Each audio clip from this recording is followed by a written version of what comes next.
Ah, il est pour les mêmes ici. Salut. C'est clair, à chaque fois. Voilà, les enfants mangent. Voilà, allez, hop. J'ai une petite fenêtre de tir. Salut tout le monde, désolé, je suis en course de vélo, mais je vous écoute. Ah, t'es sur Swift? Ah, je suis sur Swift, là, je suis en train de faire une course. Ah non, C'est bien, il y en a qui bossent. T'aurais dû allumer la caméra qu'on nous voit souffrir. Ah, c'est pas beau à voir tout transpirant. Quelle idée de faire un entraînement Swift à cette heure-ci aussi. Ah, c'est le seul moment de la journée où j'ai pu, je suis debout depuis 3 heures et je me suis dit, bah, faut que je le fasse avant d'aller dormir. Attendez, il reste combien de bornes là? Ouais, il m'en reste plus beaucoup, il m'en reste 4 et après c'est fini. Ah, ça va. Ouais, tu joues le sprint, hein? Ouais, bah, je suis dans le groupe de tête pour le moment. Ah, tu regardes bien.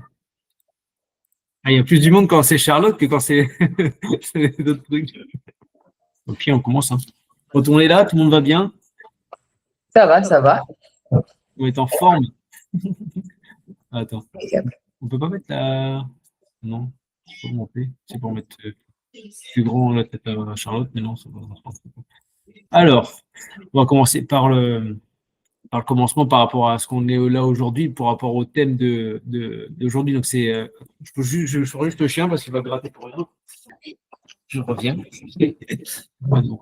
Je disais pour le thème de Charlotte pour Kona, hein, par rapport à son expérience qu'elle a vécue avec moi et par rapport à ce qu'elle a vécu physiquement et mentalement. Donc moi, j'ai posé pas mal de questions, 5-6 questions, et après, vous pourrez chacun vous poser la question que vous avez envie par rapport à ce que vous avez envie d'entendre de Charlotte. Donc la première question, ça sera pour Charlotte. Qu'est-ce qui t'a poussé à vouloir te faire accompagner et surtout, pourquoi tu m'as choisi moi en coach? Alors, pousser à me faire accompagner, c'est parce que le full distance, ça me paraissait tellement énorme que seule, je me suis dit que j'y arriverais jamais. Peur de la blessure, peur de ne pas m'entraîner comme il faut, peur de ne pas faire assez de volume. Enfin, en fait, tout ce que tu peux nous apporter, en fait, au final, c'était tout ce que je craignais. Et ensuite, pourquoi toi? Parce que il y a eu déjà un bon feeling quand on a fait le premier call.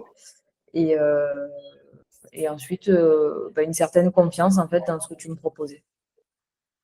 Ok, merci.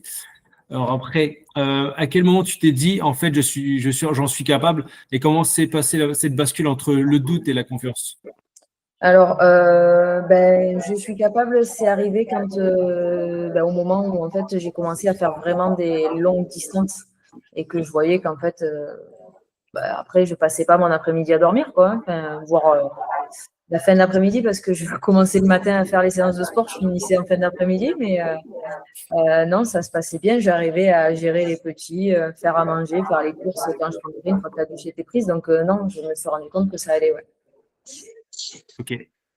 Juste, il y a peut-être certains, je ne sais pas si vous entendez tous bien ou pas, parce que comme il y a des bruits de fond, je ne sais pas si vous entendez tous bien. Ah ouais, j'ai les petits qui. Attends, Je ne sais pas si c'est toi ou je ne sais pas c'est qui, mais j'ai les petits, j'ai fait la mère indigne, je les ai mis devant la télé en train de manger. Non, c'est juste parce que je ne sais pas si tout le monde entend bien. Je m'écarte un peu. Vas-y. Ok. Alors après, je vais marquer, quand je refais ça. Les enfants, pouvez baisser un peu le son, s'il vous plaît? On Désolée. dit oui, maman. Ok. Après 14 mois de coaching, comment tu résumerais cet accompagnement? Est-ce qu'il a changé quelque chose? Est-ce qu'il y a quelque chose qui a changé particulièrement? Un mot, une phrase qui définirait ce qu'on a construit ensemble? Je pense qu'il y a déjà au niveau sportif, tout a changé parce que je m'entraîne plus du tout de la même manière. Ma façon de penser n'est plus la même. Et ouais, même dans la vie, je pense que ça m'a changé, un peu plus confiance en moi, des choses comme ça. Ok. Et un mot, une phrase qui définirait ce que tu as construit, ce qu'on a construit ensemble? Ensemble, c'est-à-dire tous les deux? Par rapport au triathlon que tu as aussi. Théo. Non, ouais. Déjà, avec Charlie, c'est un peu une relation d'amitié qui s'est créée déjà dans le temps. C'était quoi la question? Est-ce qu'il y a une phrase ou un mot en particulier qui définirait ce qu'on a construit ensemble? Ouais, un truc de fou. un truc inespéré au départ, ouais, pour moi en tout cas. Ok, ça marche. Le jour où tu as appris ta qualification, qu'est-ce que tu as ressenti? Les premières secondes, c'était de l'étonnement, ça c'est certain, parce que j'étais pas allée chercher ça. Et après, pas mal de fierté finalement, parce que comme tu me l'as répété plusieurs fois, je l'ai pas volé, quoi. Enfin, je me suis entraînée sérieusement, quasi tous les jours pendant 6 mois pour arriver jusqu'à la course. Et voilà. Enfin, finalement, je me dis, même si ça faisait pas longtemps que j'étais dans le sport, je l'ai pas volé. Je me suis entraînée pour. Ok. Et comment on a adapté la suite de la préparation mentalement, physiquement jusqu'au jour J? Entre les Sables d'Olonne et Kona, Ouais. déjà avec du repos course à pied qui m'a un peu stressée au départ sur les 3 premières semaines, mais j'ai fait confiance sans souci.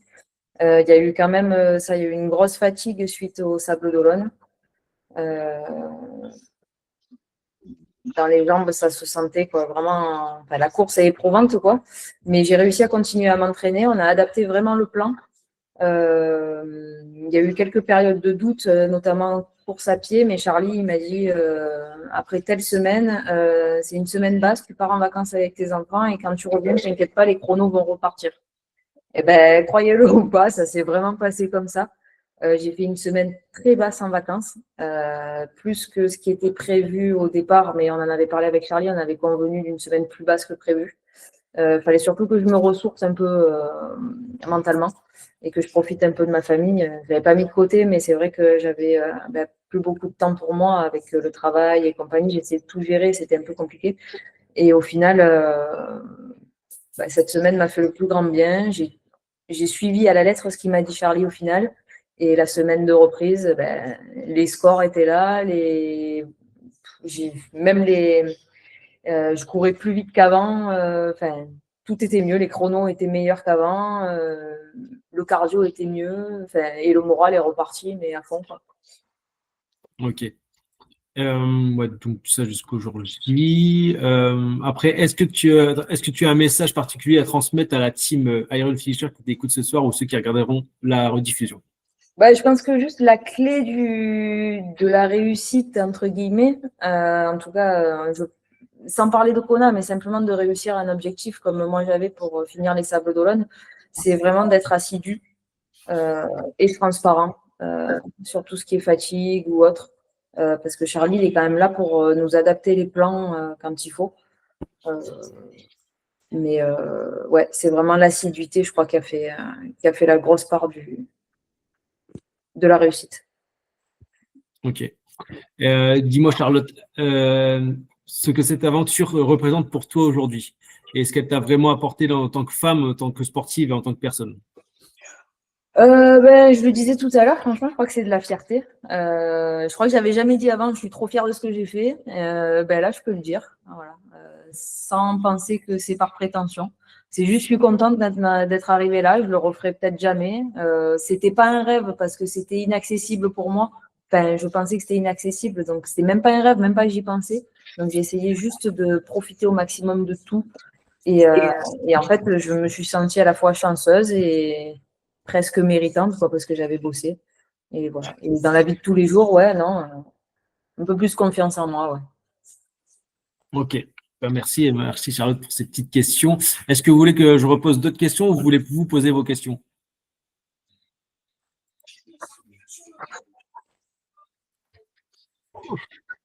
Il y a une question à lui poser. Après, on pourra plus détailler si elle veut parler plus de son sport, de son évolution, par discipline, tout ça. Moi, j'ai une question, moi. Vas-y. Ouais. Bon, la Marseillaise. Comment tu as géré ton après Kona? Genre, parce que pour moi, honnêtement, moi, je vais faire le full de Francfort et pour moi, après Francfort, c'est la déprime. Genre, je suis atteint mon objectif et après, quand je fixe un objectif, une fois que tu as fait un full Ironman, voilà. Alors, déjà, avant de participer à Kona, on en a parlé avec Charlie et je lui ai dit, moi, je ne veux pas prendre de dossard avant d'avoir fait Kona parce que je ne sais pas dans quel état psychologique je serai après. Alors, j'avais juste pris un dossard pour Barcelone, le marathon de Barcelone en mars. Mais voilà, c'était pas l'objectif de la saison ou c'était pas le truc en particulier. Donc, à part ça, j'avais rien pris d'autre. Et j'attendais vraiment de voir. Suite à Kona, alors j'ai pas eu de coup de déprime. Je sais qu'il y en a qui l'ont, suite à la baisse d'entraînement ou la perte d'objectif ou enfin n'importe. Moi, je ne l'ai pas eu. Après Kona, j'ai fait Kona le 11, j'ai pris l'avion le 12, pour tout vous dire. J'ai eu une suite un peu particulière. Il y a eu 30 et quelques heures de vol. J'ai récupéré mes enfants et le lendemain, je suis partie me marier à l'île Maurice. Donc, j'ai eu une suite. Je ne me suis pas ennuyée et je suis rentrée il y a une semaine. Voilà. Donc, si vous voulez tout savoir. C'est un bel objectif après Kona, quand même, se marier. Hein. Mais le truc, c'est que c'était prévu depuis 1 an et Kona est venu se greffer à ça. Donc, voilà, ça a peut-être participé un peu à la transition et ça m'a aidé. Et du coup, là, pour rebondir sur sa question, du coup, qu'est-ce que tu as comme objectif pour 2026? Objectif 2026, alors déjà, j'aimerais réussir mon marathon de Barcelone. Enfin, j'aimerais améliorer mon temps sur marathon. Et ensuite, objectif, peut-être, alors pas de triathlon full distance, déjà j'ai envie de changer. Pour cette année, j'y reviendrai, je pense, hein, ça c'est sûr, mais pour cette année, non. Peut-être le 73 de Vichy. Et sinon, après, il y a 2-3 trucs qui me titillent. C'est peut-être comme les 24 heures du Mans, mais à côté de chez moi, au Castellet, ça s'appelle le Bol d'Or, seul ou en duo. J'attends la réponse de mon duo. Et, et après, peut-être un T24, mais ça, il va falloir vraiment que je vois par rapport à la prépa. Si ça rentre dans mon... C'est quoi ça, un T24? Un T24, c'est 24 heures de triathlon. Pour faire simple, c'est 4 heures de nage, 12 heures de vélo et 8 heures de course à pied. Mais Charlie l'a fait l'année dernière, il pourra vous expliquer. Ça passe. Ça passe. Et ok, quelqu'un d'autre a une autre question, quoi? Et moi, je propose qu'on fasse un bus pour Vichy, parce que vu le nombre de personnes qui vont le faire. Je crois que vous êtes 7 là, je crois. Ouais, moi, je n'ai pas pris mon dossard encore, mais parce qu'en fait, quand tu as goûté au full, tu as envie de refaire un full. Et Charlie m'a dit de faire le 73. Donc, bon, je vais peut-être prendre le 73. Et non, on verra bien si on prend un grand Airbnb pour tout le monde et puis comme ça sera tous au même endroit. Donc, ça peut être sympa. Je ne sais pas s'il y a quelqu'un a une petite autre question ou sinon j'en poserai. Moi, j'en ai j'ai déjà posé à Charlotte, mais si ça peut vous intéresser en même temps. Ouais, Nicolas avait levé la main là. Ouais. Ah, vas-y, Nico. Il est en train de faire la course. Ah, désolé, je vais finir. Ah, il vient juste de finir. Alors, t'as fait combien? Combien? C'est vrai? Ah, je t'enverrai la photo. Ah, trop bien. Première course, il gagne. Ok. Ça va, pas de question pour le moment, je récupère, je reviens. Vas-y. Ok. Quelqu'un a une question, Lucie? Moi, je me posais une question, c'est comment tu as fait pour gérer avec le travail? Comment j'ai fait? Alors déjà, premièrement, avec Charlie, on a établi le planning mois par mois. En fait, c'était Charlie, je lui tire mon chapeau parce qu'il a géré les sorties longues quand j'avais pas les enfants et quand je travaillais pas. Et sinon, il y a des fois où il y avait des sorties semi-longues, je les faisais. Moi, j'ai la chance de travailler tôt le matin et de retravailler l'après-midi. Donc, du coup, ça me laisse quand même 3-4 heures de pause entre midi et 2. Du coup, la pause, c'était sortie longue à vélo ou des trucs comme ça. Okay. Je me suis organisée comme ça, vraiment. Mais bon, le gros du planning a été fait par Charlie pour en fait, mettre les sorties longues. J'avais pas de jour fixe, quoi. Donc, c'était chaque semaine, c'était différent. Et c'était modulable. Pardon? C'était modulable, quoi. Ouais, on a vraiment fait à la carte. Ouais. Mais j'ai un planning qui n'est pas fixe et la garde de mes enfants non plus. Donc, du coup, au jour le jour. Ouais, c'est ça qu'on faisait. Au début, on faisait un plan avec ton calendrier d'enfant et ton calendrier de boulot. Et après, on mettait soit sortie longue, sortie courte. Et donc, au moins, on avait la base. Et après, s'il fallait modifier, je remodifiais en fonction. Mais on avait au moins cette base-là où on avait les deux plannings. pour moi, construire quelque chose de cohérent, pas non plus faire tout n'importe quoi. Quand, par exemple, il y avait les affûtages ou autres, on organisait ça par rapport à ça, ou les vacances scolaires, essayer de mettre les semaines passes à ce moment-là. Enfin, voilà, on adapte aussi en fonction pour pas qu'il y ait, même si vraiment il y avait 4 semaines hautes au lieu de 3, bah, je mettais plus doucement de monter le volume pour que ça passe 4 semaines hautes et une semaine basse pour que ça tombe en plein dedans. Ça, c'est possible. C'est juste que vous m'en parlez en amont, que moi, je puisse adapter et après, on fait, quoi. Donc, non, bah, par rapport à ça, oui, c'était peut-être une jonglerie entre les trucs, mais après, c'était faisable. Hein. Je veux dire, tu l'as réalisé, mais c'est surtout ce partage-là qu'il faut me le dire quand il y a des choses comme ça. Vous me le dites vraiment en amont, que je puisse vraiment m'adapter aussi par rapport au profil des personnes. Il y a Stéphanie, je crois qu'elle a levé la main sur le truc. Ouais. C'est marqué. Vas-y. Du coup, moi, je voulais savoir si, maintenant, avec le recul et l'expérience, si tu avais à le refaire, qu'est-ce que tu ferais différemment? Tu parles de Kona ou de la première Ouais, des de sables Kona, d'Olonne? De Kona, qu'est-ce que je ferais différemment? Ce que j'aimerais faire, mais qui n'est pas forcément possible, c'est tout simplement pas prendre leur ravito à eux parce que ça m'a flingué. Et sinon, qu'est-ce que je ferais différemment? Ouais, préparer vraiment si vous devez faire un triathlon dans un autre pays. Et que vous avez l'habitude, par exemple, de faire vos petits sandwichs pain de mie, jambon, Saint-Moré, et que vous vous retrouvez aux États-Unis et qu'il n'y en a pas, et ben, vous n'avez pas testé toute l'alimentation avant. Et moi, pour ma part, je me suis retrouvée avec un gros mal au ventre sur la course à pied. J'ai essayé d'adapter vraiment mon alimentation au mieux, mais les électrolytes, ils les ont changés. Ils ont mis un truc que j'avais jamais eu. D'habitude, ils ont précision, hydration sur Ironman. Et là, juste à Kona, il y avait Mortal Hydration, un truc de chez eux, là. Très, très sucré. On dirait un peu comme le faux Oasis, là. Donc, à terme, c'était sur 180 km, c'était long de boire ça. Et autre chose aussi, c'est qu'ils nous filaient de l'eau très fraîche. Bon, il faisait très chaud. Et je pense que l'eau très fraîche, ça a été aussi compliqué.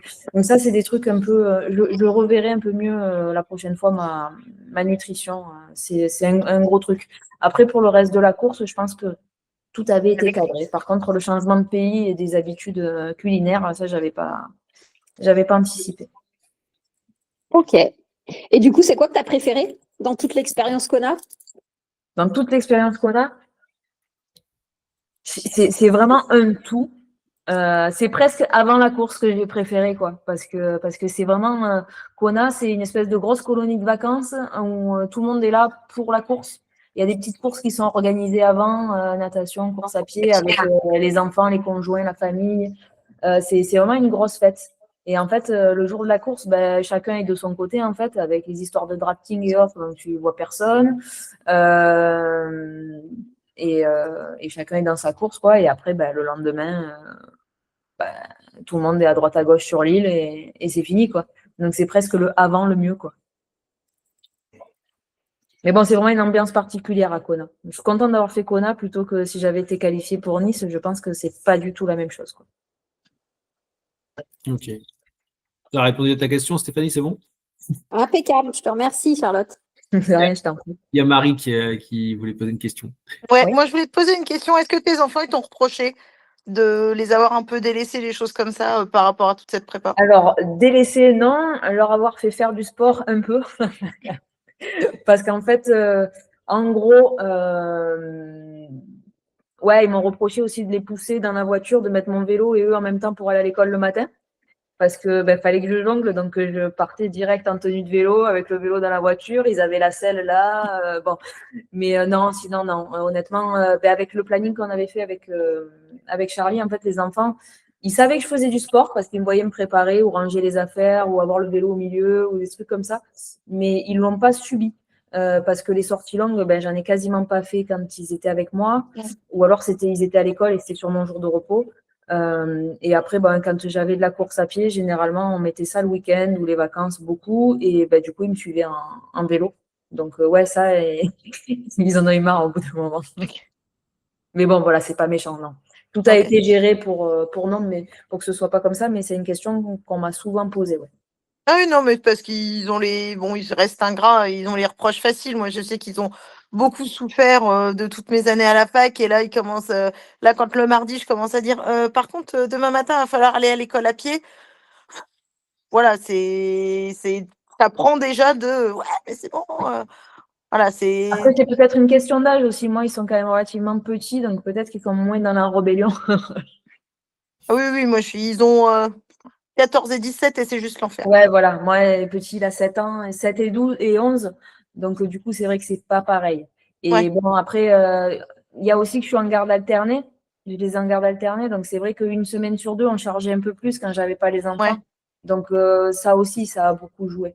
Non, mais c'est ce qu'on essaye de caler aussi avec Charlie. Mais c'est vrai que voilà, il y a forcément une semaine. Bon, après, voilà, c'est tous les Ouais, issus ben aussi. après, avec mon conjoint, du coup, on allait à la piscine aussi le week-end, donc on a instauré ça. Mais oui, il s'éclatait. En plus, c'était une piscine où il y a 2 bassins. Donc, du coup, un coup, c'était mon mari qui nageait, un coup, c'était moi, on jouait avec les enfants, après, on passait un moment ensemble. Enfin, on a essayé d'aménager vraiment Ok. comme il fallait. Ok. Merci. T'en prie. Après, je vois pas s'il y a quelqu'un d'autre qui a mis une question. Qui lève la main? Parce que je vois pas tout le monde sur le. Vas-y, Stéphane. Moi, j'avais une question par rapport à ton mindset. Donc, qu'est-ce qui s'est passé chez toi quand tu t'es mis dans ton rêve comme ça de dire voilà, je vais faire un triathlon full. Jusqu'à ce moment-là, tu avais peut-être un certain passé.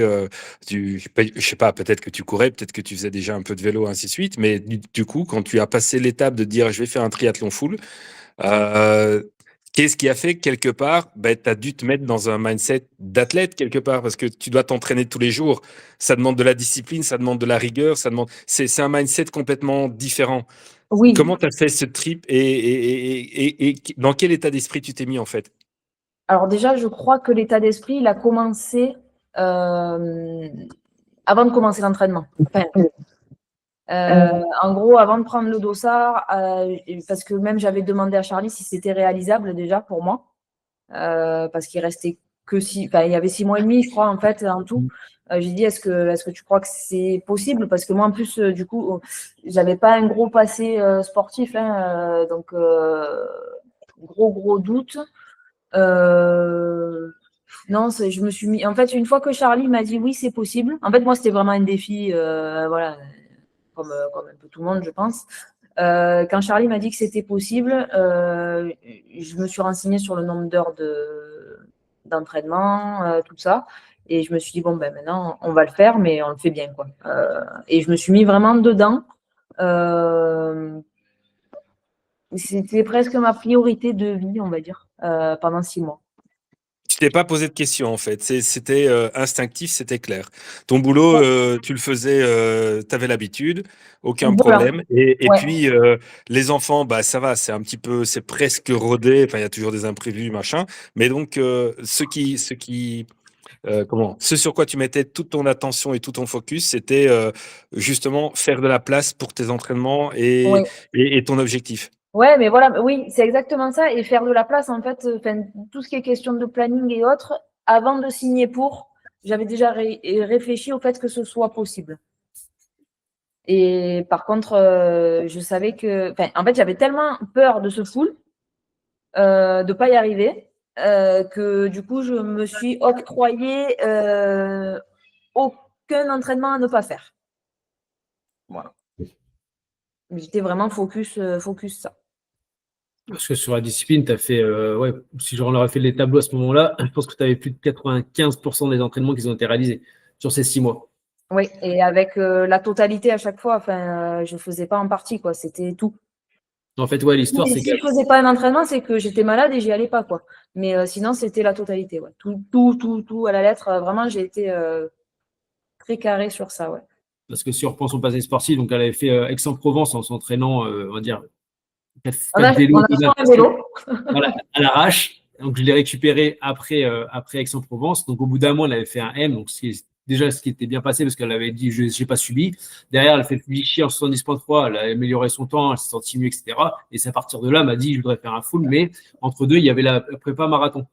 Donc, elle a fait sa prépa marathon. Entre deux, j'ai dit il faut garder un peu de natation et de vélo, mais trucs légers. Et à partir de janvier, on prendra sérieusement la prépa full. Et en fait, à ce moment-là, on a remonté le volume et autres. Mais c'est vrai qu'on s'est adapté aussi par rapport à sa vie. Mais on a développé aussi ce mental à ce moment-là, parce que je lui ai fait comprendre, le full, c'est pas, même 70.3, hein, il faut partir dans un mental différent, mais il faut croire en soi, il faut me faire confiance à 100%. Je mettais ça comme ça, comme ça, comme ça, et ce qui a permis d'arriver à ce résultat. Au début, elle voulait juste finisher des Sables d'Olonne. C'est ce qu'elle a fait, puis en fin de compte, après, ça a été un bonus. Mais le plus gros parcours, c'est m'avoir fait confiance et d'avoir aussi, elle, pensé à elle. En fait, quand vous faites un objectif comme ça, c'est vous le faites pour vous, vous ne le faites pas pour les autres, même s'il y a vos enfants à la ligne d'arrivée, votre mari, votre conjoint, vous le faites pour vous. Donc, passez-vous en premier. Bien sûr, il y a à côté, il y a le travail, tout ça. Mais quand vous faites partie dans un objectif comme ça, c'est votre vie, c'est vos choix. Donc, est-ce que vous avez vraiment envie de faire au fond de vous? C'est oui ou non? Si c'est non, bah, vous arrêtez maintenant. Si c'est oui, bah, vous faites un petit peu de place en plus pour que ça passe.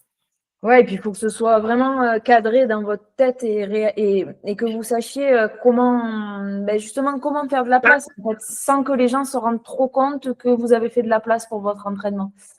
C'est un peu compliqué, mais ouais, je sais pas, moi, quand vous êtes invité à l'anniversaire de proches et que ça ne gêne pas d'arriver en tenue de vélo et en vélo, ben, vous y allez en vélo, quoi, et en faisant un gros détour en plus. Hein. Moi, je me suis vue aller chez mes parents, au lieu de faire la ligne droite, je suis passée par Cassis, la Gineste, j'ai fait je sais pas quel détour, mais je suis arrivée chez mes parents pour la fête des mères tranquille, quoi. Voilà, mais tout le monde le savait. Et en fait, c'est un état d'esprit familial. Ils savaient qu'ils allaient me voir débarquer en vélo, quoi, voilà, ou venir en courant, ou voilà, toutes les bêtises qu'on peut faire, quoi. Mais au final, j'arrivais à l'heure, bon, un peu en retard des fois, mais je faisais. Ouais, non, j'ai participé à tout, je crois que j'ai rien annulé. Hein. Là, c'est pour ça qu'il faut en parler autour de vous quand vous faites un truc comme ça, que ce soit même pour la nutrition, les soirées ou autre, bah, ok, que les gens, ils vous forcent pas non plus à dire, ah, tiens, bois un coup, bah non, le lendemain, t'as une sortie longue. Donc, si ton cardio, en fait, quand il est haut, ta sortie longue, elle explose parce que ton cardio est au tempo, tu récupères jamais. C'est pour ça qu'il faut en parler aussi pour que aussi ces amis-là, s'ils sont vraiment proches de vous et ils vous soutiennent, bah, disent, ok, tu prends un verre, c'est tout, t'en prendras pas deux. Voilà, c'est des choses comme ça qu'il faut mettre en place, mais en parler, c'est aussi un côté positif pour vous, pour votre prépa. Parce que si vous le cachez à tout le monde, personne ne saura en fait que vous préparez ça. Donc, il vous inciter à vous coucher tard, à faire des soirées jusqu'à. Voilà. Il faut vraiment en parler quand vous faites, même à votre enfant ou autre. Hein, bah, tiens, je serai peut-être un peu moins là les dimanches matin, mais je serai là à midi, tu vois. Et en fait, adapter comme ça passe. Comme ça, vous leur dites, OK, je ne suis pas là, mais j'ai un créneau pour vous quand même à ce moment-là dans la journée. Ouais, et puis après, moi, je vois même mes grand-mères qui ont 85 ans, elle m'a appelé, elle m'a dit, alors je sais que tu as ton entraînement, alors dis-moi quand est-ce que tu es disponible pour venir. Donc, tout le monde était vraiment pour mon entraînement et pour que je réussisse, quoi, vraiment. Pourtant, j'en ai pas fait tout un foin, mais je pense que les distances font tellement peur à tout le monde que tout le monde se dit, bon, c'est bon, on va s'entraîner, on ne veut pas la perdre. Après, avant que je prenne Stéphanie et Marie, là, est-ce qu'il y a quelqu'un d'autre qui veut faire des questions avant que je rebondisse? Parce que j'ai vu qu'elle a levé la main sur Stéphanie et Marie, mais est-ce que vous avez d'autres questions d'autres? Je vois pas tout le monde. Une petite question pour moi. Je pense, comme nous tous, au tout début, tu as une épreuve ou une discipline que tu kiffes, vélo, natation ou la course à pied, et une discipline que tu, on va dire, détestes ou n'aimes pas. Est-ce que aujourd'hui, la discipline que tu n'aimais pas à tes débuts, est-ce que tu l'apprécies aujourd'hui ou c'est toujours la même chose ou tu te forces à le faire ou voilà. Alors, moi, j'aime pas aller à la piscine. Je pense qu'on est beaucoup. Par contre, là, que je fais moins d'entraînement piscine, depuis qu'on a, en fait, j'ai plus envie d'aller à la piscine et d'aller nager et de prendre plaisir à nager. Ceci dit, là, la dernière fois, je suis allée la semaine dernière, j'ai repris, j'ai fait qu'1 kilomètre, donc c'est vraiment rien. Mais ouais, disons que c'est toujours la piscine que j'aime le moins. Oui. Parce que compter les petits carreaux, voilà. Mais disons que j'ai appris à me dire que c'était, même en dehors du triathlon, en fait, c'était quand même une discipline qui était quasi indispensable quand on voulait faire de l'endurance ou autre. Voilà. Okay. Et puis après, il y a même des côtés si on parle de ça, il y a des côtés où avant, quand je vois tes temps du départ, si on parle de la course à pied, jamais tu aurais cru d'un jour voir du 4. Tu vois, quand tu le fais, tu m'as dit je vois du 4 en pleine prépa Kona, t'étais toute faux folle. Mais oui, mais au début, quand je t'ai récupéré, c'était 7,30. Quand tu voyais un 6 déjà, c'était déjà magnifique. Ah oui, complètement, oui, bien sûr. Donc, non, mais après, les watts. Il y a eu une grosse évolution et après, de toute façon, j'ai pris plus de plaisir et puis après, on se prend au jeu, de progresser, de tout ça. Donc, ça, oui, après, on prend plaisir partout. Mais Mais pour répondre à ta question, non, ce que j'aimais pas, j'aime toujours pas vraiment, quoi. Ah, puis même les gens, quand tu mettais sur ce travail, d'autres gens que tu voyais en dehors te disaient, ah, t'as encore fait PR sur ça, PR sur ce parcours-là. C'est ça aussi, c'est gratifiant quand tu commences à évoluer puis que les autres gens te disent, parce que toi, tu vois tes résultats, mais que les gens te le disent en voyant un peu ce que tu fais, bah, c'est encore plus gratifiant. Bah, tu vois, Ouais, et puis surtout quand au début de la prépa, si vous avez eu le malheur de dire à quelqu'un qui ne croit pas du tout en vous que vous allez faire ces distances et que vous avez un dossard pour ces distances et que vous entraînez pour et que il ne vous le dit pas en face, mais que vous avez bien vu qu'il ne croit pas du tout en vous. Bon, en tout cas, si vous signez pour ce genre de distance, vous allez vous en prendre, quoi. Voilà. il y a toujours des gens négatifs. Mais bon, ça booste, ça booste. Au moins, C'est après, on ça. leur montre qu'on va y arriver. Stéphanie, je crois, elle avait une question. Je ne sais plus, il n'y a plus. Stéphanie? Non, peut-être que j'avais pas enlevé ma petite main de tout à l'heure. Ah, ok, bah, Marie alors. Moi, j'avais remis ma main, ouais, effectivement. Allez. Petite question, et du coup, en volume horaire, ça représentait quoi sur une semaine d'entraînement? Je pense qu'on était en moyenne à 12 heures, sachant qu'après, à la fin, surtout sur Kona, on était plus vers du 15, si je ne me trompe pas. Ouais, sur la fin de prépa. Sinon, tu comptes de janvier à, on va dire, à avril, avant qu'on passe sur les 2 gros derniers mois, tu comptes entre 8 et 10 heures en moyenne. Et après, Sachant que, honnêtement, la progression est relativement lente, bien que sur 6 mois, c'est court pour préparer un full, comme je l'ai fait. Mais en fait, la progression, même si c'est court, elle est lente. Et en fait, le volume, il augmente vraiment petit de semaine en semaine. Et alors, vous ne croyez ou pas, mais on ne le voit presque pas passer.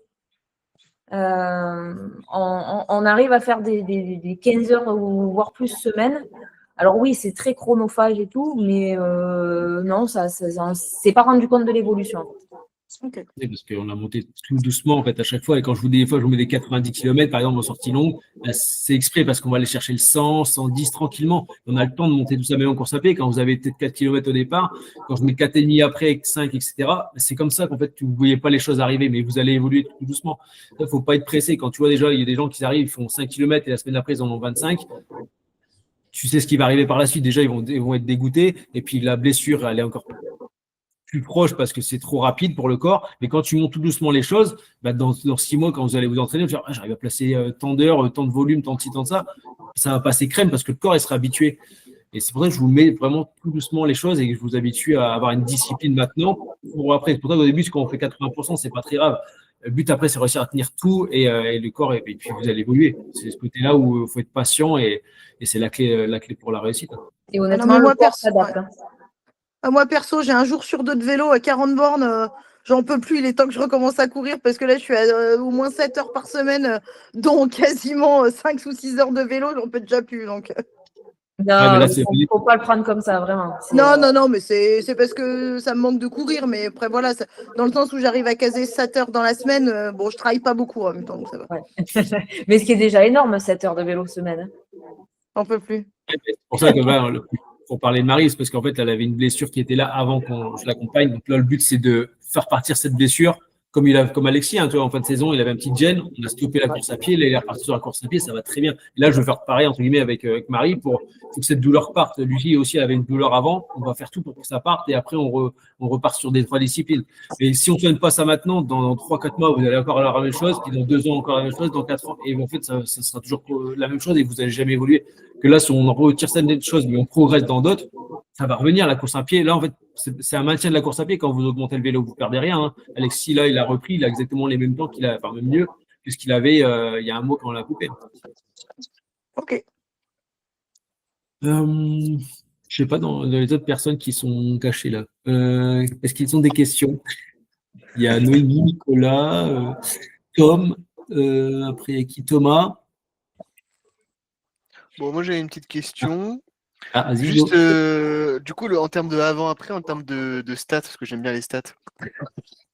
Genre, je sais pas, en course à pied, en natation. Juste sur la prépa, avant la prépa full et à la fin? Ouais, au global, ouais. Grosso modo, alors natation, je suis passée. Alors déjà, bon, les distances, je ne les avais pas au départ. Hein, donc sur la moitié de distance, j'étais à 2,20 en gros en natation. Et du coup, sur 2 fois plus, j'étais en dessous de 2. Enfin, 2, on va dire. sur les 4 km. En vélo, combien j'étais, Charlie? 22, 23 peut-être au départ? De moyenne? Ouais, de moyenne. Ouais, je crois, ouais, 23, 23, J'ai 24. réussi au Sable d'Olonne à faire un 30,6, je crois, de moyenne sur 180 km. Et en course à pied, j'étais au début du full, j'étais à 6,30 à peu près.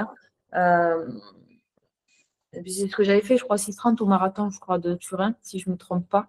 Je ne sais plus les stats. Bon, en gros, je suis à 6,30. On ne va pas prendre mon temps sur Kona parce qu'avec le mal au ventre, c'est différent. Je l'aurais fait en roulade arrière, je serais allé plus vite. J'étais à 5,30 à la fin 5,40.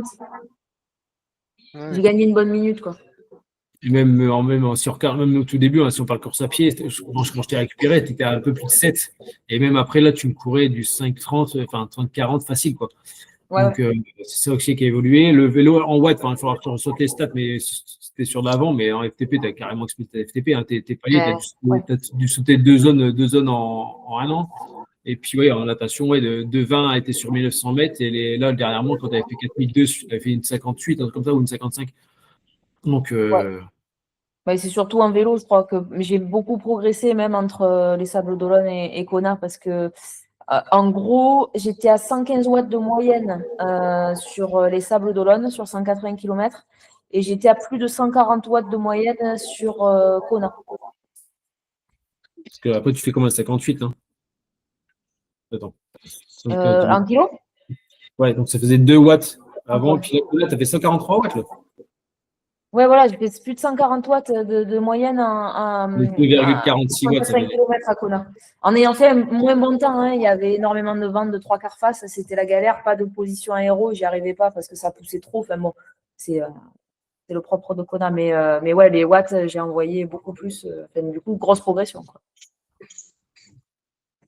Parce que je crois qu'au début, je crois que tu étais à 70 ou 80 watts, hein, par là, hein, je crois, quand tu étais au seuil, un truc comme ça. Un truc comme ça. Hein. C'est à peu près ça. Ouais. J'ai une belle progression.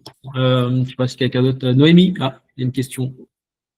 Oui, moi je voulais savoir, est-ce que sur la nutrition pendant ta préparation, tu as changé des choses, tu as adapté des choses ou pas du tout? La nutrition pendant l'effort ou dans la vie de tous les jours? Dans la vie de tous les jours. Ouais. Alors ouais, j'ai quand même pas mal changé.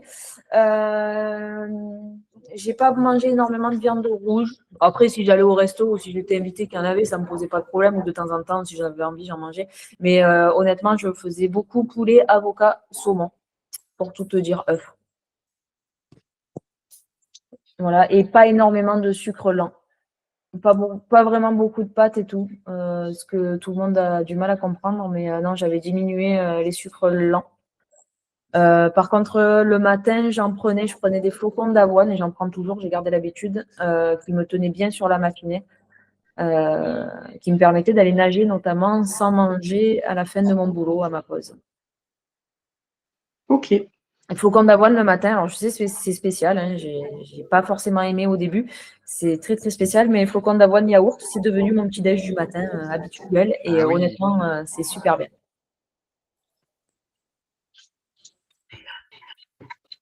Ok, merci pour ta question, Noémie. Ça a répondu à ta question? Oui, ça a répondu. Ok.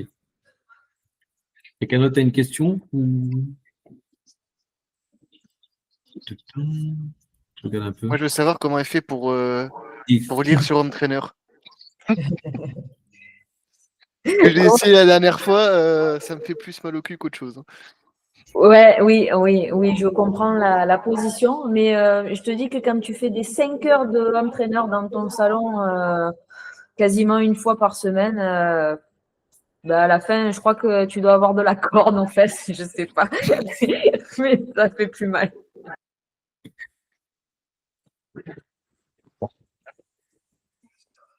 Et honnêtement, alors c'est pas très bien, mais je suis rarement sur le guidon maintenant en home trainer. Sauf quand il y a des zones un peu qu'il faut forcer. Mais sinon, j'y suis quasiment jamais. Ouais, c'est vrai que c'est chiant à rester.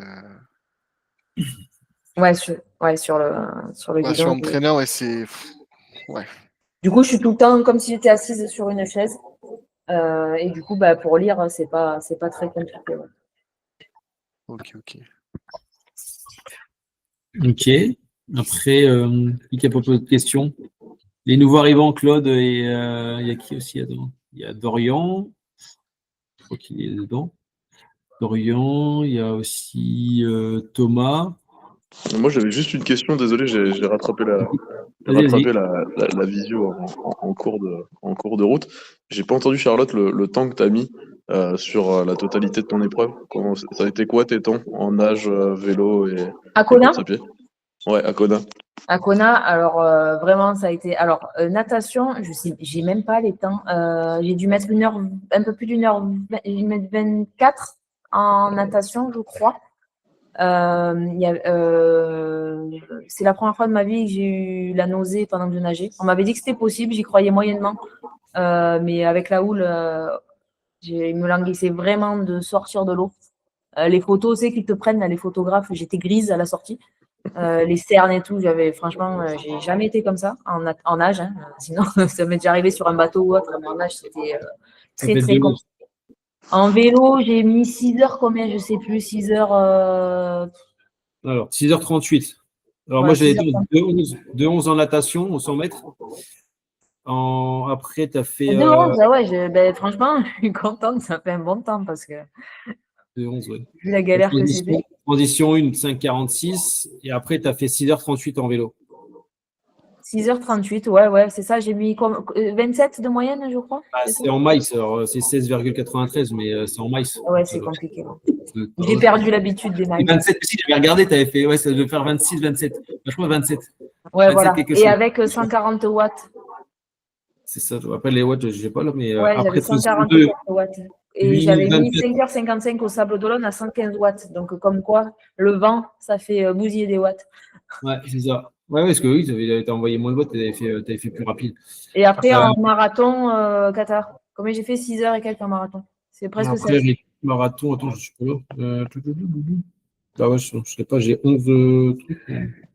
C'est en miles. Ça fait 5h40. Et bah voilà. Bon, en tout, j'ai mis 13h. Ouais, 13h56. Voilà.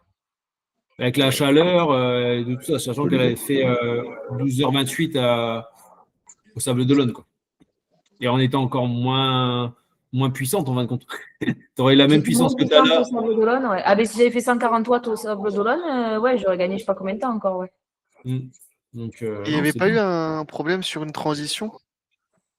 Bah, la transition 1, ouais, parce qu'en fait, c'était long, mais ouais, il y avait un bug, mais non, en fait, parce que regarde, ça marque. Non, c'était bon. Ouais, c'est bon. Sur le coup, le petit personnage, il était resté bloqué, en fait, quand tu es sorti. Ouais. C'est comme si tu avais nagé, genre, en 1:30. En fait. Et après, il s'est bloqué, mais longtemps. Mais vu que tu as nagé en 1:30, enfin, que tu n'as pas nagé en 1:30.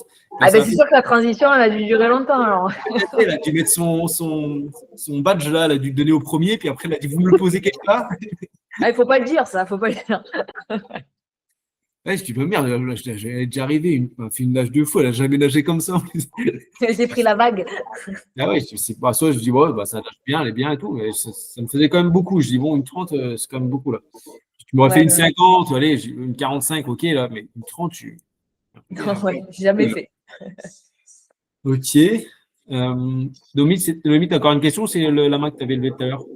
Non, j'ai une autre question. Est-ce qu'à un moment, sur ta course à Kona, tu as douté et tu t'es dit, là, je vais pas finir, ou tout le temps, tu t'es dit, ça va le faire? Non, pas finir, non. Parce qu'en fait, sur Kona, alors j'ai eu peur en vélo, ça, avec le vent, et je me suis dit, il faut pas que je tombe. Donc j'ai dit, allez, stop les prolongateurs. Parce que là, j'ai flippé, je me suis pris une bourrasque. J'ai été complètement déportée. Je me dis, bon, maintenant, on arrête les prolongateurs, on se met sur le guidon, on s'en fout, en fait, de gagner 5 ou 10 minutes. C'est pas le but. Le but, c'est de ramener la médaille. Et en course à pied, même si j'avais mal au ventre, non, j'ai fait mes calculs de maths pour savoir en courant à telle allure à combien j'allais finir, parce que mon but, c'était de passer sous les 14 heures. Et du coup, j'ai fait mes calculs pour passer sous 14 heures et je me suis tenue à cette allure. Pour tout vous dire. J'ai pas trop. Enfin, c'est pas par prétention, mais non, j'ai pas forcément douté. Ok. Est-ce que quelqu'un a une question? Après, Charlie nous prépare dans les zones, on se connaît tellement bien à la fin d'une prépa comme ça que si on ne fait pas n'importe quoi, ça passe, quoi, par une chute en vélo ou des trucs comme ça qui peuvent venir tout changer, mais non, il n'y a pas trop de risques. Parce que, en fait, quand avant l'affûtage, il y a les tests, et les tests nous permettent de vraiment cibler la stratégie de course. Et si on suit en appuyant un petit peu plus de ce qu'on a fait en test, parce que sachant que les tests sont en semaine haute, donc on est fatigué. Donc, à quelques minutes près, enfin, entre guillemets, on va faire la même chose. Donc, si vous suivez vraiment l'allure en watt, l'allure en natation, etc., vous finissez bien, pas genre en mode tranquille, mais vous finissez bien et pas cramé. Et si vous commencez à appuyer plus parce qu'il y a l'euphorie, vous n'avez pas écouté ce que j'ai dit sur l'amont, bah, c'est sûr que vous allez, comme par exemple quand vous sortez du vélo, si vous suivez votre montre et vous n'écoutez pas que Charlie l'a dit, qu'en fin de compte, tu as encore tes jambes sur le vélo et vous allez courir à 3,30 au lieu de courir à 4,50 ou 5,50, et ça va péter au bout du 10e. Et si vous tout de suite vous remettez, vous rappelez de ce que je vous ai dit, vous courez à la même allure et vous allez en rattraper les gens, parce que souvent les mecs, enfin les femmes, hein, ils partent vite, et les 10 derniers membres, si on parle du marathon, ils vont péter, ou même du semi, hein, les 5-6 derniers mots, vous allez les redoubler parce qu'en fin de compte, ils ont été trop vite, ils ont des crampes, ils ont ci, ils ont ça, ils n'ont pas suivi leur stratégie de course et ils vont péter. Vous peut-être vous doublez en vélo, pareil, vous mettez du temps. Pareil, quand je parle de vélo, quand je vous dis, quand je vous dirais, certains ont peut-être déjà commencé ou pas, mais de faire vos fins de boss en danseuse ou vous relancer sur les virages, c'est toujours 5, 10, 20 secondes de gagner et sur la fin, ça vous fait gagner une transition. Une transition de 5 minutes, bah, c'est toujours ça que vous avez en plus sur l'adversaire et ça peut vous faire 1 kilomètre de gagner sur une course à pied. Enfin, c'est tous ces petits détails-là, mis bout à bout, en fait, vous avez votre stratégie, vous savez ce que vous devez faire et vous allez gagner du temps que beaucoup en perdent en ne faisant pas attention à ces détails-là. Pardon. Ouais, et puis les allures et nos zones, on les connaît vraiment par cœur. Même à la limite, je pense qu'à un moment donné, là, si je courais sans montre ou je faisais du vélo sans rien, je savais que j'étais dans les bonnes zones, quoi. Si j'avais eu juste un papier griffonné en me disant bon, mais ça, tu le fais en zone 2, ça en zone 3, on a tellement bossé avec Charlie que à quelque chose près, j'étais dedans, quoi. Donc, en course, même si votre montre, elle pète ou quoi, vous savez où vous en êtes, quoi. Alors, c'est un gros stress, c'est sûr. Et tant mieux que ça ne me soit pas arrivé, mais on peut, honnêtement, après une prépa comme ça, on peut y arriver sans souci.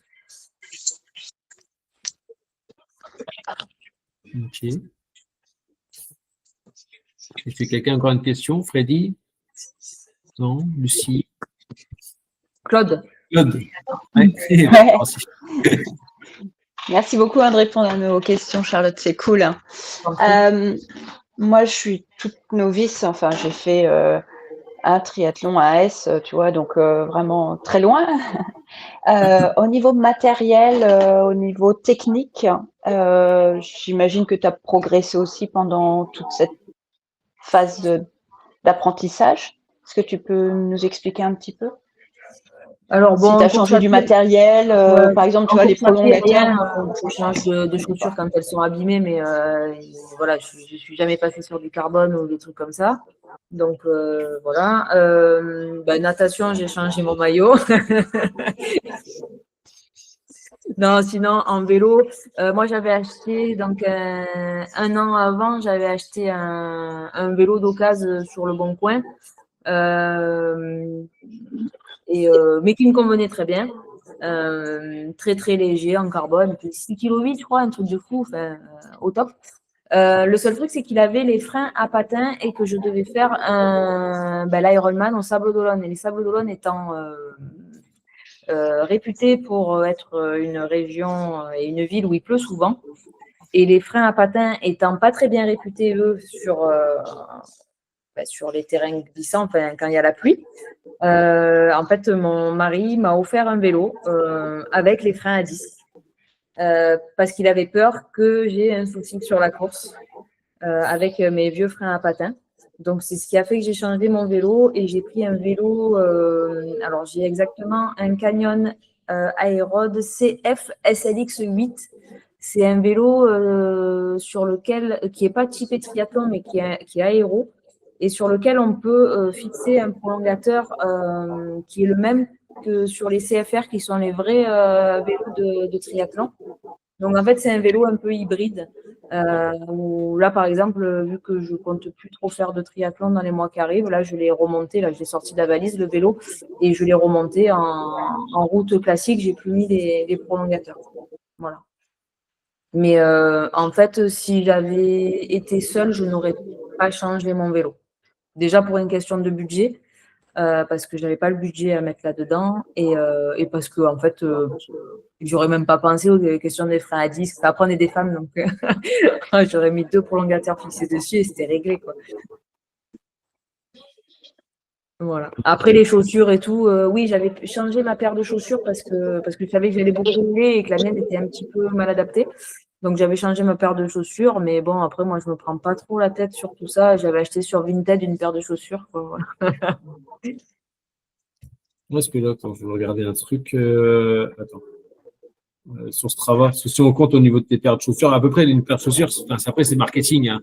Souvent c'est 600 km, mais on peut pousser à 800, 900, ça dépend où vous avez couru, etc., quoi. J'ai regardé hier, je crois qu'elle avait 5 paires. Attends, je regarde juste un truc, je voulais vous montrer. Dis-moi.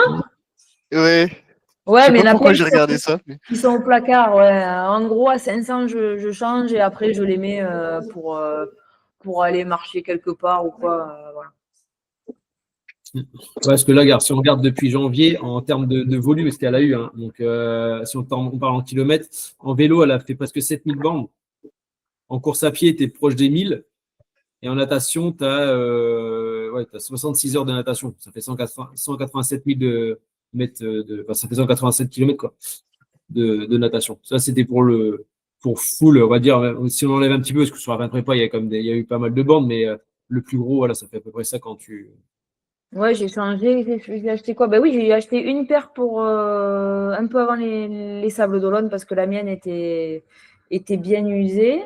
Je l'avais depuis 6 ou 8 mois, la paire que j'avais avant. Et j'en ai acheté une pour Kona, en gros, hein, parce que j'avais fait une bonne partie de la prépa avec l'autre. Non, mais je ne fais pas de folie en chaussures de course à pied. Ouais, puis surtout, après, jamais changé genre 3 semaines avant votre épreuve. Ouais, j'avais changé avant. Ouais. J'avais changé un mois et demi, je crois, avant, ou 2 mois. Voilà. Et puis, pareil, sur les matériels, le faire réviser avant la course. Ça peut être le dérailleur, ça peut être ci ou ça. Allez faire vérifier. Parce que moi, par exemple, sur le 70.3, pareil, si j'aurais fait un full à ce moment-là, mon câble de dérailleur, il sautait parce qu'en fait, il commençait à s'effilocher au niveau de la poignée quand on changeait. Le gars m'a dit, hein, si tu faisais 10 bornes de plus, ça foutait en l'air ton dérailleur, tu finissais pas la course. Tu ne pouvais plus rouler. Si le câble il lâche, tu as beau faire ce que tu veux, à part s'il y a une grosse descente, tu n'avances plus. Moi, effectivement, j'ai changé les pneus aussi des vélos avant les 2 foules. Alors, je les ai gardés, les pneus, je les remettrai, mais je voulais partir sur des pneus vraiment neufs pour la course et pas être embêté avec ça, quoi. Enfin, en tout cas, mettre toutes les chances de mon côté et révision aussi à 10-15 jours avant, quoi, après les gros tests. Voilà, puis après, au niveau des pneus, ce qui est bien, c'est d'avoir des tubeless, entre guillemets, 8 fois sur 10, vous n'allez pas crever complètement. Et ça va, en fait, il y a un gel à l'intérieur qui bouge, donc toutes les petites crevaisons, voilà, elles sont déjà fermées, mais si c'est une grosse crevaison, vous ne pouvez pas faire autrement. Mais c'est vrai que si vous n'avez pas de tubeless, souvent, sortez avec votre chambre à air, votre kit de réparation, parce que moi, je sais que sur la tubeless, le peu que j'ai crevé, j'ai pas crevé complètement, ça s'est rebouché. Puis, quand j'avais une cartouche de CO2, donc en fait, vous mettez à la valve et ça rebondit avec le vent, le pneu, mais vous n'avez pas besoin de sortir avec tout votre attirail, quoi. Que quand j'avais mes pneus normaux avec chambre à air, souvent, quand je crevais, fallait que je m'arrête, fallait que je change tout, puis déjà perte de temps, etc. Donc, voilà, ok, un pneu tubeless, c'est 80 balles, mais derrière, voilà, tu gagnes ton temps, tu n'as pas besoin de racheter chambre à air, etc. Au cumul, en fin de compte, c'est pas si proche d'acheter tubeless, quoi. Mais après, voilà, il faut que la roue soit adaptée, etc. Donc voilà, je ne sais pas s'il y a d'autres personnes ont des questions pour Charlotte. Ça veut dire répondre à ta question, hein, Claude? Ouais. Ouais, super. Et c'était les prolongateurs aussi, moi. Je me dis, oh là, ce truc-là, je sais pas. Non, c'est honnêtement, on s'y fait vite. Et juste moi, au début, j'avais un peu mal au cervical parce que c'est une position un peu.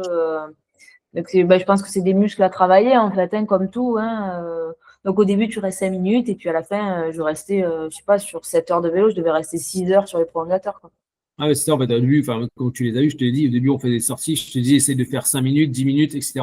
Et au fil des sorties, après, elle prenait le rythme tout seul, mais surtout au début, c'est ça, vous mettez prolongateur, même sur entraîneur, si vous jouez sur entraîneur, vous amusez, hein, si c'est 2 minutes, vous mettez 2 minutes, vous relâchez, vous faites votre séance, après, vous remettez, et au fur et à mesure, ça va venir automatique. Et après, vous pourrez rester 5 heures sur le vélo. Et en fait, d'avoir les prolongateurs, ça vous met dans une position en fait, où vous appuyez pas sur l'avant des jambes, les quadrilles. Et quand vous allez arriver sur la course à pied, bah, vous n'aurez pas impacté ce côté-là. Que certains, s'ils restent que comme ça sur leur vélo, en fin de compte, bah, ils travaillent énormément là. Donc, c'est des forces en moins que vous aurez en moins sur la course à pied, quoi. Et j'avais installé aussi sur les prolongateurs au bout, j'avais installé des shifters Shimano. Alors moi, j'ai un Shimano DI2. Et du coup, j'avais rajouté des shifters. Donc, ça permet de passer les vitesses directement sur les prolongateurs sans se lever. Et après, j'avais mis des grippes de tennis, du scotch d'électricien et compagnie pour faire courir les câbles. Voilà. Et honnêtement, c'est super bien. Si un jour vous voulez la référence ou quoi, n'hésitez pas, quoi. Okay. Donc, est-ce qu'encore quelqu'un a des questions ou on passe à la suite? Il y a une petite suite après. Et puis après, ce sera bon, je pense. J'en ai encore une petite. Vas-y. Alors, j'ai entendu, parce que j'en ai jamais fait, qu'il y avait un phénomène de mur quand on faisait un marathon. Je crois que c'était à 32 km, si je me souviens bien, ou 35, je ne sais plus exactement. Et qu'est-ce que ça donne et où est-ce que tu as ressenti ce genre de mur aussi quand tu fais une épreuve aussi longue, 8 heures, 9 heures, 10 heures, tu as l'impression comme ça, un moment, que chaque épreuve est t'as un mur en natation, je sais pas, tu fais 3,5, tu fais ouf, waouh, c'est bon, ça commence à être pénible. 180 vélos à 150 ou 160, tu Alors, dis je commence à en avoir marre, je sais pas. Alors, il y a une partie de la question, c'est côté coach, c'est côté Charlie. Ce qui est côté de ce sur quoi moi je peux répondre, c'est que en fait, le mur du marathon et des courses longues, je suppose, arrive si tu as selon moi, si tu as une mauvaise gestion de ton alimentation et de tes zones de course. Honnêtement, si tu suis tes zones de course, tu te crames pas. Et si tu sais quand t'alimenter, parce qu'en fait, tu sais ce que tu brûles, en gros, en fonction des allures que tu as. Si tu suis tes allures, tu t'es alimenté en fonction de tes allures et tu as déjà tout testé en amont pendant les entraînements. Et en fait, il n'y a pas de raison de faire de mur. Moi, en perso, j'ai mon cousin qui a fait le mur du marathon sur le marathon d'Annecy. C'était son premier marathon. Il a fait le vrai mur du marathon, c'est-à-dire qu'il a passé 2 jours en réa. Et il a, je sais même pas, je crois qu'il a même pas 30 ans. Voilà, simplement, il s'est dit, je vais le faire en 3h30, sauf qu'il avait jamais fait de marathon de sa vie et que, au 30e, il a rien compris, il est tombé et hop, ambulance, réa. Voilà. Mais c'est le cas typique du gars qui ne s'est pas alimenté et qui a couru trop vite. Il le dit maintenant et voilà. C'est bien, tu as tout résumé, hein, c'est ça, quand tu connais pas des zones, tu t'es mal. Parce qu'en fait, quand je vous dis souvent, en zone 2, c'est tout ce qui est lipide, etc. Et quand dès que tu passes des zones tempo seuil, tu peux t'alimenter en glucides, c'est qu'il y a une raison. C'est que le corps, en fait, si vous êtes en zone 2, il n'a pas besoin de sucre. Et vous montez pas le cardio. Donc, le cardio, il n'a pas besoin de ça. Et c'est pour ça que quand je vous parle de tout ça, glucides, lipides, il y a une raison. Quand vous êtes en sortie longue, bien sûr, vous alimentez un petit peu en sucre parce qu'il y a des bosses et jamais plat, etc. Mais quand c'est full zone 2, logiquement, vous n'avez pas besoin de mettre que des gels. Vous pouvez prendre un gel parce que la sortie, elle est un peu plus longue, 3-4 heures, ça peut arriver. Mais en fin de compte, vous pouvez vous alimenter qu'en graisse. Et quand vous allez faire des exercices au seuil, par exemple, vous avez des 3 fois 8 minutes ou autre dans votre séance qui dure 45 minutes, 1 heure, là, oui, avant la séance, vous pouvez prendre un gel parce que vous allez avoir besoin pendant la sortie, pendant la séance. Mais à part ça, ou à part si, par exemple, oui, vous êtes à un certain niveau, vous faites votre course pour jouer un classement, là, votre sortie, votre compétition, vous allez la faire au seuil, là, oui, il vous faut du sucre presque tout le temps. Mais, entre guillemets, on reste tous des amateurs, il y en a très peu qui jouent les classements. Et ça ne sert à rien de vous mettre des choses en plus. Comme je le répète souvent, c'est si vous mettez du sucre en surplus, le corps, au lieu de vous donner l'énergie pour faire votre entraînement, il va prendre cette énergie-là pour tirer le surplus de sucre. Et en fait, ça va être contre-productif. Donc, c'est pour ça que chaque fois, quand je vous dis préparez votre alimentation en amont lors des sorties longues, comme vous faites actuellement, tranquillement, vous testez des trucs, etc. Mais dans une logique. Quand vous savez vous êtes en zone 2, vous prenez ça, avec un peu, par exemple, une banane, ça fait que c'est du bon sucre. Hein. Une banane, après, vous reprenez un truc en graisse, puis après un gel, etc. Vous alternez sur votre sortie de 2-3 heures et vous en avez assez. Et puis, vous habituez le corps aussi à se nourrir un peu tout seul. Vous n'avez pas besoin de prendre énormément de choses, quoi. Vous mangez bien avant et bien après, ça fait le comble. Hein. Et ça, honnêtement, Charlie, on l'a bien bossé pendant la prépa. Donc, non, vraiment, si vous suivez tous les conseils, toutes les zones et que vous avez tout testé avant, alors l'imprévu est toujours possible, mais du coup, il est vachement diminué, quoi. Ah, puis je sais plus qui c'est qui me parlait dans la semaine, je sais plus à qui je l'ai dit. Pareil, quand vraiment vous sentez dans une sortie longue, vous êtes très très très bien, vous dites, ah, j'ai vraiment feu, je suis trop chaud. Il y a un problème. Il y a un problème parce que 2 kilomètres après, vous allez péter, votre corps il vous dit, là, tu es en sur-régime, il faut que tu nourrisses. Et si vous êtes dans cette forme-là, vous pouvez être en bonne forme. Mais quand vous vous dites, je suis trop bien, je relance tous les 2 secondes, il y a un problème. C'est soit il vous manque quelque chose et votre corps il est en train de vous dire, je suis en sur-régime, mets-moi quelque chose, c'est sinon, dans 2 minutes, 2 kilomètres après, tu vas être là, tout à plat, plus de force, tu vas être dégoûté, ton moral il va baisser d'un coup. Donc ça, il faut vraiment faire ça, attention quand vous faites vos sorties. Faites attention à ce que votre corps il vous dit aussi. On est tous différents. Il y en a qui vont tenir des endurances de 2 heures sans manger, il y en a de 4 heures, il y en a d'1 heure et demie. Voilà, commencez à connaître votre corps quand vous allez vous alimenter parce qu'il va vous faire des petits rappels. Et ces petits rappels-là, ils vous serviront lors de votre course aussi. Parce qu'au bout d'un moment, vous êtes tellement dans votre course et vous allez oublier, j'ai oublié de m'alimenter. Et c'était pour ça que j'étais trop bien parce qu'il y avait ce régime qui vous a fait votre alerte. C'est pas grave, vous remangez votre truc tranquillement, vous ralentissez un petit peu s'il faut. C'est reparti, quoi. Et d'ailleurs, à propos de ça, pour ceux qui ont un Garmin, Garmin il permet de mettre des alertes d'alimentation toutes les temps de minutes, une fois que vous saurez quand vous alimentez, et ce qui permet en fait, de se laisser guider et de ne pas regarder la montre, quoi.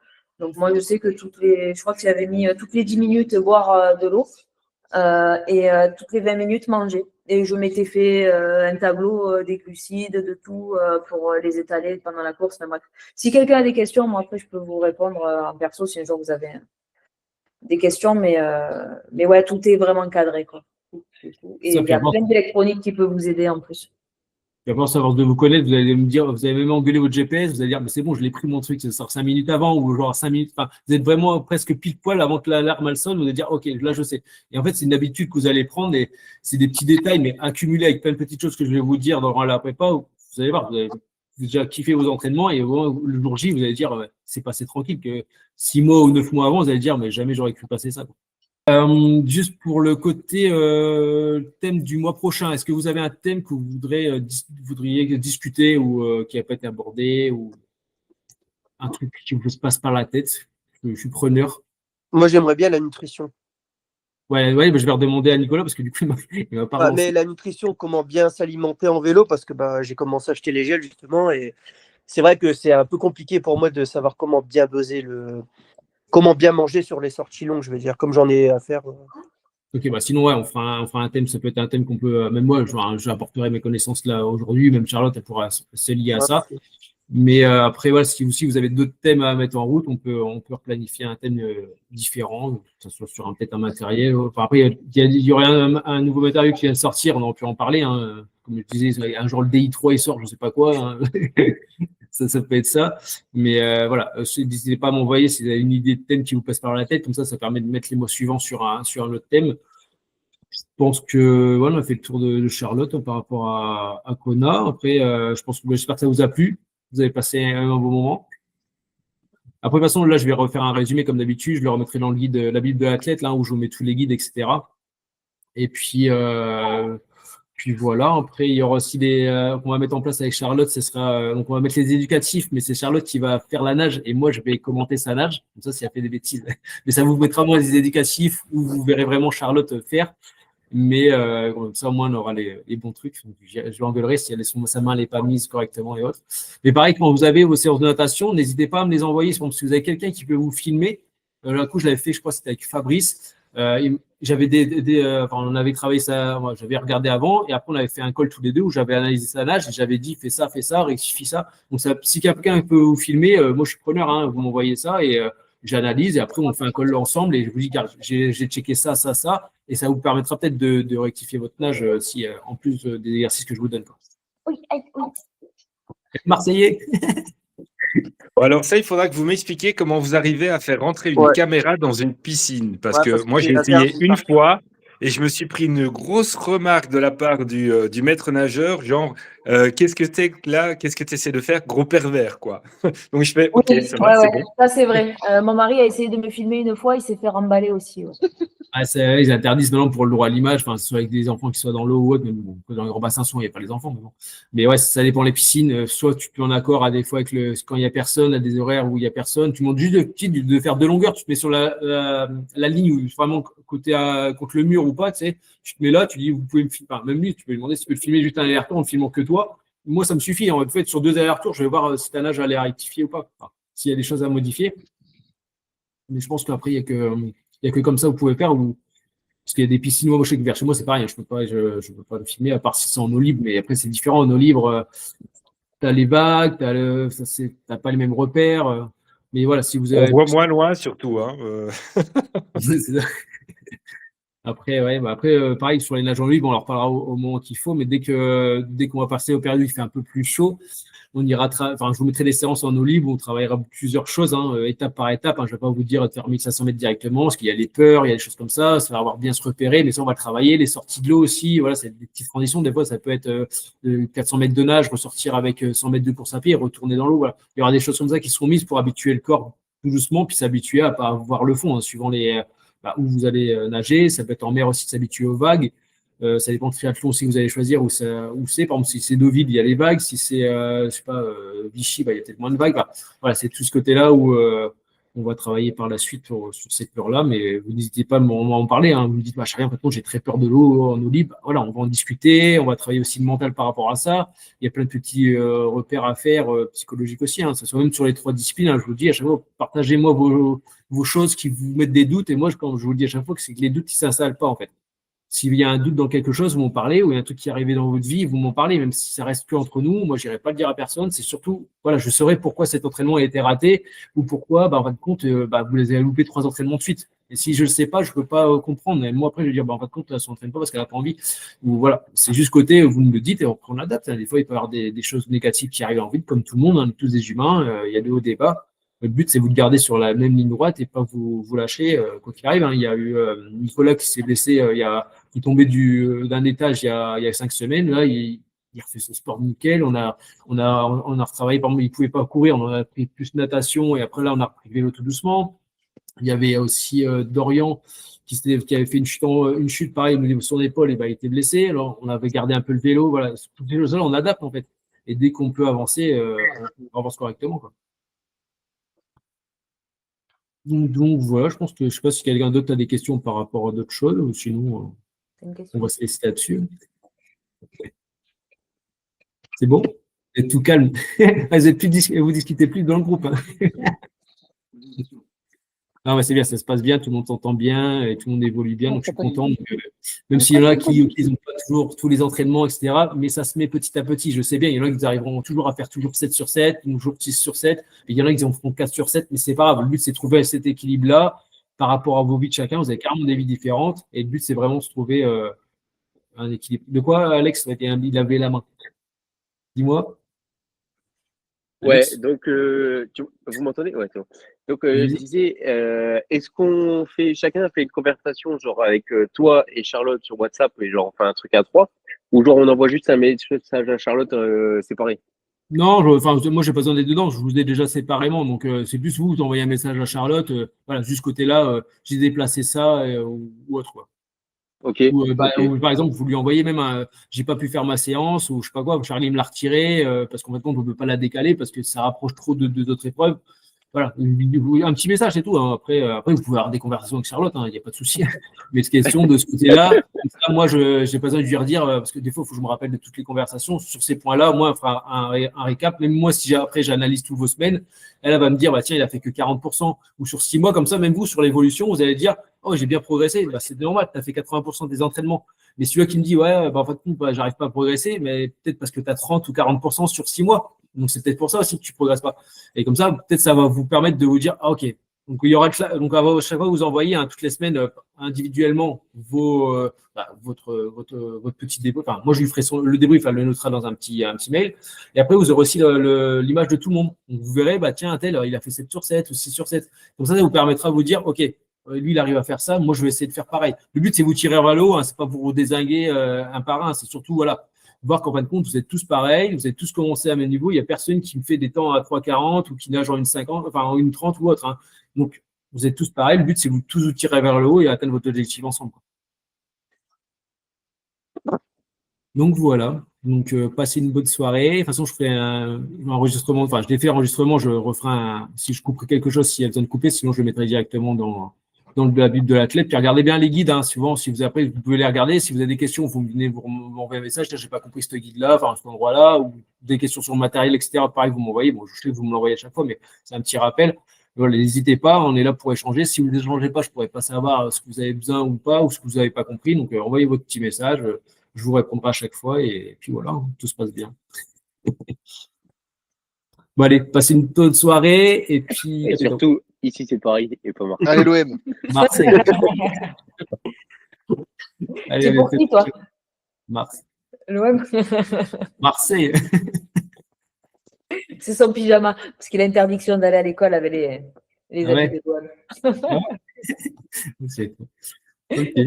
Allez, ben, bonne soirée tout le monde. Bonne et soirée. merci. Allez, Bonne soirée. Bonne soirée, ciao. Au revoir. Ciao.